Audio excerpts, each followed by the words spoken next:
Boa tarde a todos. Primeiro, eu gostaria de agradecer o convite aqui do Brasil 247 e parabenizar também a todos que antecederam aqui a minha fala, até porque eu estou aqui hoje muito bem impressionado com tudo que eu ouvi. De fato, foram aulas, ensinamento, essa troca de informações, ela é muito valiosa. Ela é valiosa em todos os aspectos. Eu, enquanto advogado, mas participante de um núcleo de pesquisas, que é o NUPEC, eu falo assim, o petróleo, né, o Brasil, primeiro Brasil. O Brasil, a gente até brinca, nós brasileiros somos muito espirituosos, a gente fala assim, se Deus falasse o Deus é brasileiro, de fato é. Deus agraciou o nosso país como um celeiro, mas um celeiro muito vasto, muito rico, de todas as commodities.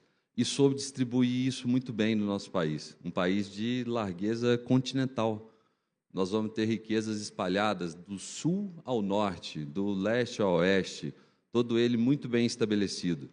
E o Constituinte, em 88, de novo, foi muito também sortudo e feliz ao criar ali a matriz legal que gera a possibilidade das compensações financeiras por essa riqueza que é, sim, do povo brasileiro, que foi pensada muito bem lá em 1940 com a campanha do Petróleo é Nosso, de fato é um insumo valiosíssimo para o planeta, que o Brasil, mais uma vez, punjantemente representa muito bem o nosso país na matriz energética global. Nós somos importantes para o mundo, mas não é só no petróleo. Somos importantes no minério, somos importantes nos grãos, somos importantes na matriz energética limpa. Somos um dos maiores produtores do combustível fóssil, mas também somos os mais largos produtores de energia renovável. Assim, olha que interessante. E somos aqui também um país jovem, digamos assim, né? Olhar pela nossa descoberta, e somos pioneiros também nessas implantações das novas políticas. E eu acho que essa discussão hoje aqui promovida pelo 247, pelo governo do Amapá, por todos os outros participantes, o IBP, pela iniciativa da indústria, todos, sem exceção, o legislativo representado aqui pelo senador, pelos deputados que falaram, por todos mesmo. Eu falo assim, é muito valioso, é muito grande o secretário Cássio aqui representando o Rio, mas eu acho que também vai passar muito, Paulo, uma coisa que você falou aqui que é interessante, é a gente, que é um efeito econômico também valiosíssimo, é a não demonização dessa riqueza. É a gente não criar essas barreiras psicológicas que são colocadas para todos, Leonardo e Ricardo, com relação assim, há uma riqueza concentrada no Rio, isso é errado. Não. A riqueza é de todos, é levada a todas. Tipo, todos os produtos e subprodutos que chegam ao país inteiro e ao mundo saem dessa produção do Rio de Janeiro, como o minério de ferro para Minas Gerais, Pará, Mato Grosso, como os grãos que alimentam o planeta, e assim segue, como Itaipu, como Belo Monte, como Giral, Santo Antônio, são fundamentais para a estabilidade elétrica e do desenvolvimento brasileiro. Assim, então, a gente tem que pensar isso sim, assim, usar esse recurso muito bem usado. Olha aqui, de novo, o Amapá, os dados aqui, que eu não tinha eles aqui à mente, os 93% do estado mais preservado, mais resguardado. A biodiversidade da Amazônia é uma riqueza inesgotável. De novo, quem deu? A natureza. E essa riqueza, de novo, do petróleo, será ela também um motor de aceleração a esse investimento vocacionado, que muito bem utilizado na indústria do petróleo, que é a questão do conteúdo local. Tipo assim, tem que se usar os recursos advindos, sejam eles royalty, sejam eles ICMS, IPI da indústria, o ISS do serviço, toda a cadeia geracional no entorno dessa indústria, para gerar os desenvolvimentos locais, mas com as vocações de cada região. Elas são distintas por natureza. Então, acho que a gente não pode gerar conflitos. E eu, enquanto advogado, eu participo há quase 25 anos de discussões relacionadas aos royalties de petróleo. E vejo muito equívoco se formando justamente em gerar disputas por royalties, ao invés de gerar união pela força que eles trazem. Essa, sim, tem que ser a tônica. Eu não vejo ninguém falar assim, olha, gente, nós temos 19 estados produtores no Brasil, dos 5.400 municípios, 1.180 são municípios beneficiários. Ainda teremos agora mais 3 estados produtores, vamos ter 22. Nenhuma outra fonte de riqueza é tão ampla, tão pulverizada quanto o petróleo, e atinge todo o país e atinge todo o planeta. O desenvolvimento tecnológico vai existir sem energia? Energia existe sem petróleo? É a mesma coisa que falar que a Revolução Industrial, iniciada em 1760, existiria sem o carvão mineral, que até hoje representa 15% da matriz energética do planeta. Para nós não representa 1%, para o Brasil, mas para o mundo ainda representa. Então é isso que eu falo assim, a transição energética passa pela boa utilização, por programar esse recurso que é tão valioso, tão nobre. Não vamos demonizar, vamos dar o valor, glorificar na realidade esse recurso. E que nós temos, e voltar aqui à fala do palestrante que me antecedeu, que é assim, vamos transformar isso aqui, nós temos capacidade para tal, o que mais somos, o que nos traz a nossa multietnia, né? Fala assim, a nossa criatividade, a capacidade intelectual nossa é vastíssima, não vamos deixar a fuga de cérebros. Então, os investimentos que eu tanto vi aqui, o reitor da UFRJ, eu estou na indústria do petróleo como advogado, mas eu vim de uma universidade federal, de um movimento estudantil que me levou para a multidisciplinariedade, que me interessou justamente por conta da questão ambiental. Eu estudava naquele momento na academia a questão tributária por impacto ambiental. E o NUPETRO, ligado à geologia, me levou para a COP, no Rio de Janeiro. Eu sou de Minas Gerais. Naturalmente, eu iria para uma área de Minas, de mineração. Mas é tão interessante, a cadeia produtiva, ela é tão dinâmica, ela é tão valorosa, que a vida me possibilitou também ver exemplos no país inteiro, indo ao ponto que o Ricardo me colocou.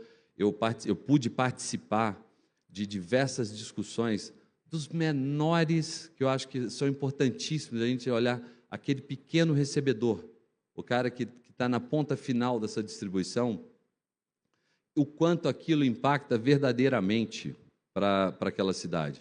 E muitas das vezes, da mesma forma que está acontecendo do IBAMA, me desculpa, a expressão pode não ser a mais adequada, mas a letargia e a incongruência administrativa do IBAMA em não liberar a sondagem, ela vai de contrassenso com os próprios órgãos de regulação, vai em contrassenso com a maior empresa de geologia sísmica do planeta, que é a Petrobras, que teve lá, o prospecto foi avaliado pelo IBAMA lá atrás, aí não deixar sondar.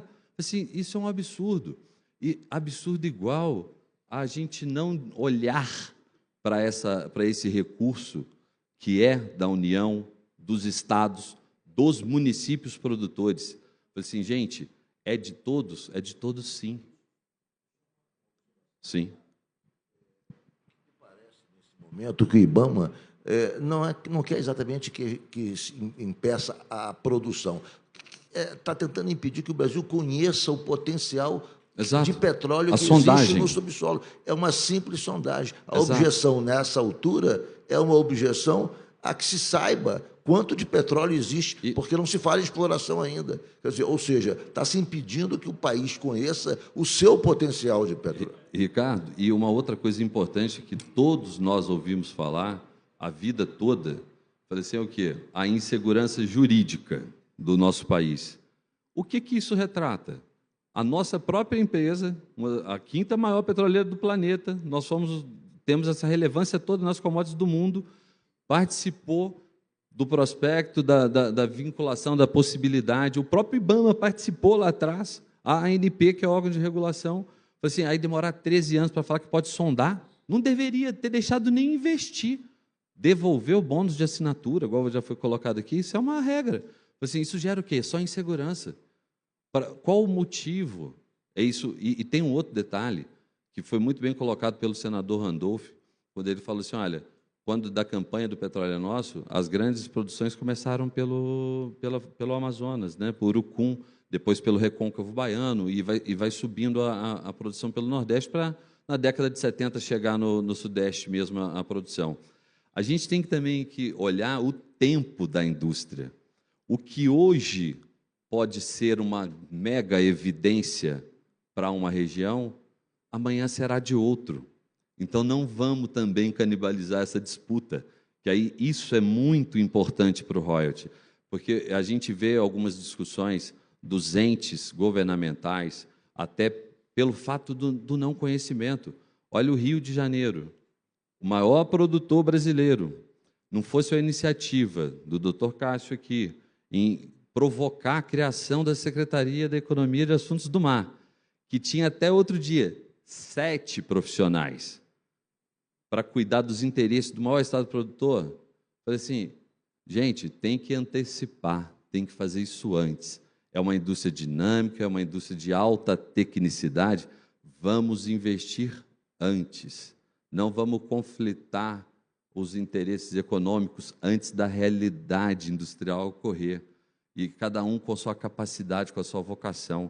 Se eu pudesse deixar um recado a todos, é que seja provocada mais discussões como essa e que integre judiciário, legislativo, executivo, setor privado, setor econômico, serviço, sociedade civil organizada. Todos têm que estar participando efetivamente disso e tem que levar discussões a isso. Agora, voltando, só porque eu sou entusiasta do tema, se deixar eu vou ficar aqui mais de hora. Mas eu vou falar assim, do passado, meus 20 e poucos anos, eu já vi alguns exemplos muito legais de boas utilizações. Eu vou dar 2 exemplos aqui do Rio de Janeiro para servir de exemplos âncoras, tá? Para os demais estados, que também não só para o Amapá. Quando a gente fala de margem equatorial, nós estamos falando, vamos pegar da bacia Potiguar e levar até o Amapá. Nós temos 2 grandes pilares na margem equatorial. Temos o estado do Maranhão, com uma vocação tremenda e importantíssima para a indústria do petróleo. Nós temos a Jaqueta do Parnaíba, com um projeto de super sucesso em geração térmica a gás, pela Eneva, que também faz no Amazonas. Você tem o Porto do Itaqui, com a vocação logística de um hub absurdo para a indústria do mundo e do nosso país. Igualmente, você tem no Macapá, que é uma entrada natural para todos os insumos de geração de energia limpa. Ninguém fala no resto do Brasil que o Amapá é o principal responsável pela importação de todos os painéis fotovoltaicos do Brasil, para a geração solar, que é tão importante. E foi dado o elemento aqui pelo governador hoje, da capacidade de geração solarimétrica do Macapá. Olha para você ver, que interessante, né? Olha a riqueza gerada. E o quanto que se gera de economia nisso, de capacidade e complexidade. Então, tudo isso, falei assim, o Rio de Janeiro, um menor recebedor, que foi incluído nos últimos tempos, que o Rio de Janeiro também sofreu durante muito tempo por erros, tá, nos enquadramentos dos royalties de petróleo. O município de Areal, uma cidade de pouco mais de 15 mil habitantes, é o menor recebedor do Estado. Recebe royalties há 5 anos. Quem é do Rio de Janeiro sabe da gestão do prefeito, chamam de Gutinho Bernardes, é o nome político dele até mesmo. Revolucionou a cidade. Hoje é a capital da uva, se tornou a pequena Gramado brasileira, com hotelaria, empreendimentos imobiliários e tal, e é uma cidade que está ligada à zona limítrofe, é uma dada área de produção principal, sofre impacto só pela cadeia logística de dutos. E falei assim, e olha que isso é importante. Aí, se você for pegar o contraponto disso, o quanto Maricá, que é o município maior produtor brasileiro da atualidade, seja no modelo de concessão, de partilha, no cessão onerosa, fala assim, a utilização da fonte para desenvolvimento. É educação, saúde, sim, mas o desenvolvimento para transformação perene, a substituição da matriz econômica, tipo, atração de novos negócios, atração, qual que é a tônica, o tônus do mundo econômico? Tecnologia, não é? O que qualquer segmento hoje precisa? Eles estão buscando isso intensamente. Feito Dubai, fez a busca pelo turismo, a busca pelo serviço econômico, pelo serviço hoteleiro, gastronômico, pelo hub logístico de uma região. Assim, então, o nosso país pode pensar isso de diversas formas. E, de novo, sem conflitos. Tem que ser um diálogo mediador, de união de forças, porque esses antagonismos não estão levando o país nosso a um rumo interessante do desenvolvimento. A gente tem que saber separar isso.